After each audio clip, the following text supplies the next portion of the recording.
I was just sort of playing with so many materials that I didn't fit into like one particular program at any other school. Video, and I've been working with performance, collaging, and so it's just this whole like digital and very physical practice. But with CalArts, there was a lot of focus from my research, your concept being the basis of everything you do as opposed to your material being the basis of everything you do, and that was so important to me.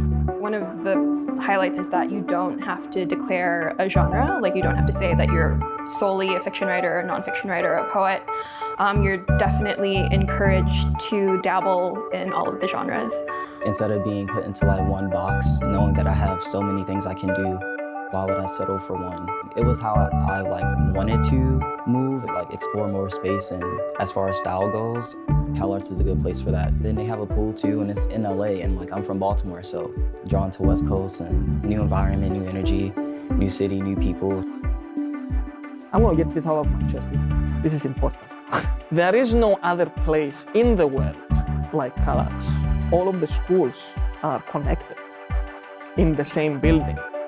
Collaborations really are just such a natural thing that show up because conversation is such a integral part of being here. I work with musicians a lot who do soundtracks. I work with the actors all the time. Animators to do animated sequences in my live action films. We also stepped into the gallery spaces on campus and found works by people in the art program or in experimental animation, etc., and wrote about their work. I collaborated with film students, and I was able to write my first short film. And so that was very interesting to have your vision in your mind and then have a space where people are supporting you to bring it to life.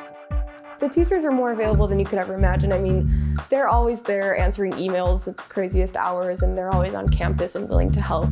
The school never closes. Some of my funniest moments at the school are usually at the late hours. Every Thursday night, there's galleries set up in all of the gallery spaces we have done by the art students. You can bring friends and family too, and I always bring my dog with me to gallery nights, and there's always little parties afterwards, so I always walk around the whole school with my giant dog. In the first week of school, it's 3:30 in the morning. And in the main gallery, dancers are in there dancing. They're having a dance party. It's we have this safe space to just be and do what we need to do and to express ourselves.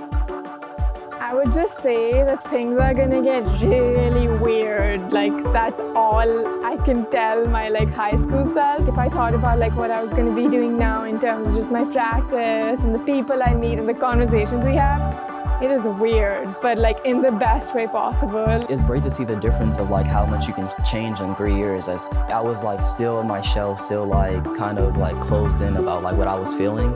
And as far as dance goes, I was exploring, but not to my fullest potential. So it's up to you to really break down that door and keep going. You're in for an experience that is going to be challenging, but it's going to be fun. It's going to be an adventure. I used to be a college football player, and I came here with this mindset, and I would just say surrender to the process. You can keep who you were and then add who you've become here. And then from that point on, it'll be a revolutionary moment in your life.